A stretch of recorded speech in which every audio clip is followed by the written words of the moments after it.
بہت شکریہ کہ آپ نے موقع دیا کہ میں بات کر سکوں۔ آج کل پھر ایک دفعہ اعظم خان صاحب کے بیان کے بعد سائفر کہانی جو ہے، سائفر کا جو ڈرامہ کیا گیا تھا، وہ بات زبان زد عام ہے۔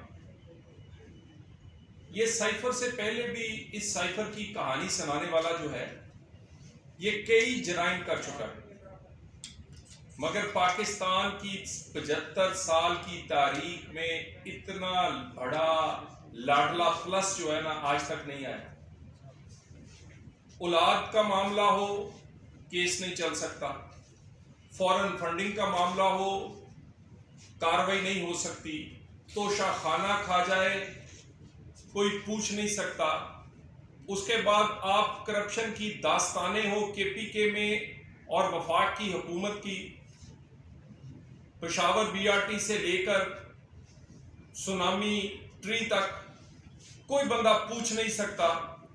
اور اس کے بعد سائفر، یعنی سائفر اپنے ذاتی مفاد کے لیے استعمال اور اپنی ذاتی سیاست اور اپنے اقتدار کو حاصل کرنے کے لیے استعمال کرنے کے باوجود بھی اس کو کوئی ہاتھ نہیں لگا سکتا۔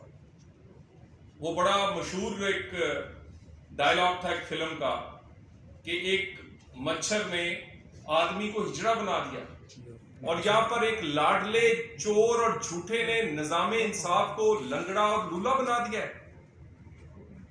یعنی کہتے ہیں تحریک انصاف ہے، کہتے ہیں انصاف اور قانون دو پاکستان نہیں، ایک امیر اور غریب کے لیے ایک ہونا چاہیے، مگر فورن فنڈنگ کا 8 سال کا سٹے، بچی کے معاملے میں 15 سال سے کاروائی نہیں ہوئی، توشہ خانہ کیس ادھر لگتا ہے ادھر سٹے ہو جاتا ہے، ادھر لگتا ہے ادھر نہیں، کوئی درخواست دے دی جاتی ہے۔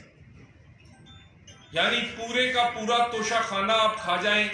مس ڈکلیریشن آف ایسٹ، یہاں پر ایسے اراکین اسمبلی بھی رہے ہیں کہ جنہوں نے مسجد کے اکاؤنٹ میں اگر ان کا کوئی نام تھا اور ظاہر نہیں کیا تو وہ نااہل ہو گئے، مگر توشہ خانہ کے کروڑوں کی جائیداد وہ جو پیسے بنائے ظاہر نہیں کیے، کوئی بات نہیں جی، کیونکہ بڑا لاڈلا ہے، پیارا ہے، ہینڈسم ہے، اس کے لیے تو قانون ہی اور ہے۔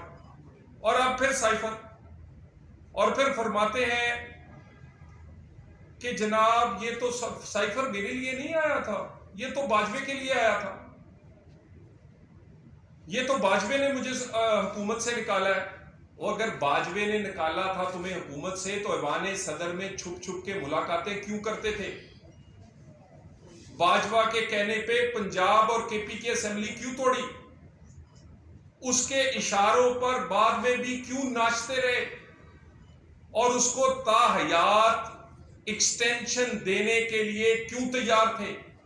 اگر وہ اتنا برا تھا، اگر اسی نے نکالا ہے، اگر سائفر اس کے لیے آیا تھا، تو پھر بعد میں ساری سیاست بھی تمہاری باجوے کے حکموں کے ارد گرد گھومتی ہے۔ اس نے مجھے کہا تھا جی پنجاب اسمبلی کے پی کے توڑ دو، میں نے توڑ دی۔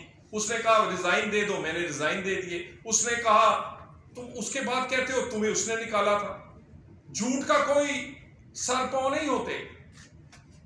اور اگر سائفر کلاسیفائڈ ڈاکومنٹ ہے، یہ ایک پاکستان کی تاریخ میں ہزاروں سائفر آئے ہوں گے اور یہ کلاسیفائڈ ڈاکومنٹ ہے، اگر سائفر کلاسیفائڈ ڈاکومنٹ ہے تو کلاسیفائڈ ڈاکومنٹس کے بارے میں حلف جو وزیر اعظم اٹھاتا ہے یا عام ارکان اسمبلی، اس پہ کیا لکھا گیا ہے؟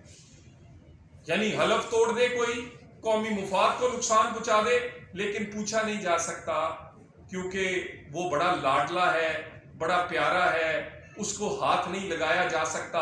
اس کو جیل بھیجیں تو بلا کر ریسٹ ہاؤس میں چند گھنٹوں کے لیے مینیو پوچھ کے رکھنا پڑتا ہے کہ ناشتہ کیا کریں گے، کس بیڈ پہ سوئیں گے، اے سی کا ٹمپریچر کتنا ہوگا، اور اس کو نہ کوئی پکڑ سکتا ہے۔ ایک دن میں درجنوں ضمانتیں ہوں گی۔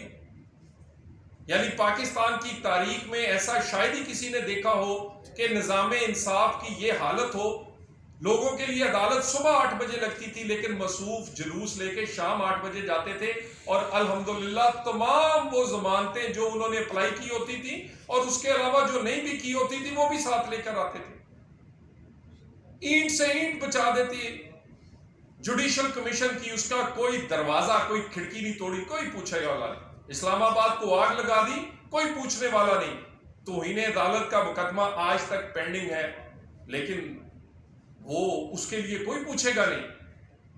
اور اس کے بعد وہ 9 مئی کے واقعات کا مرکزی ملزم ہو, کہے جی اس پہ مقدمہ اس لیے نہیں ہو سکتا کہ وہ کیونکہ عمران خان ہے, اس کو معاف